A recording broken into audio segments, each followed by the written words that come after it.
کیا تھا. آج ایک فقیر کو کھانا کھلا کے ایصال کی ثواب کا ایصال کیا تھا. آج ایک ضرورت مند کی ضرورت کو پوری کر کے, آج غریب کی بیٹی میں مدد کی شادی میں مدد کر کے اس نے ایصال ثواب کیا تھا. آج اس کے پاس نیکیوں کا انبار ہے. وہ کہہ رہا تھا کہ دیکھ تیرے بچوں نے تیرے لیے کچھ بھیجا نہیں, آج میرے لیے اتنی چیزوں کو بھیجا, اتنی نیکیاں بھیجی ہے. اس لیے میرے بیٹے میری ضرورت کو پوری کرو, میری بات کو میرے لیے خیرات کرو, میرے لیے ایصال ثواب کرو. مجھے کچھ نیکیاں تو ضرورت ہے. میرے آقا فرماتے ہیں نا, وہ روح دروازے پر کھڑی ہو کر کے اپنے گھر والے کو پکارتی رہتی ہے, اور میرے آقا پھر فرماتے ہیں لیکن وہی روح جب دروازے پر آتی ہے اور دیکھتی ہے کہ میرے بچے کیا کر رہے ہیں, کوئی شراب پی رہا ہے, کوئی دارو پی رہا ہے, کوئی تاڑی پی رہا ہے, کوئی نشے میں دھت ہے, کوئی چوری کر رہا ہے, کوئی زنا کر رہا ہے, کوئی بدکاری کر رہا ہے. اگر ایسا ان کی اولاد, ان کے بیٹے کرتے ہیں یا ان کی اولاد میں سے کوئی ایسا کام کر جاتے ہیں تو ان کی روح کو بہت زیادہ دکھ ہوتی ہے, اور دکھی کی بات نہیں.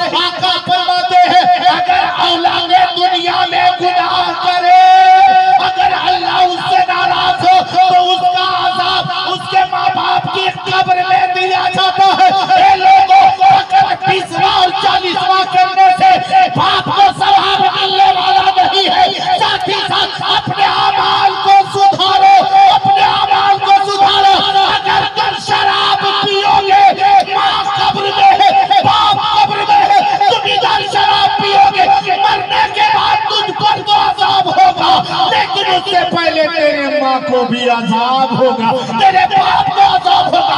اگر ماں باپ کو ان بلاؤں اور عذابات سے بچانا چاہتے ہو, خود نیک بن جاؤ, تجھے بھی نیکی ملے گی, تیرے ماں باپ کو بھی نیکی.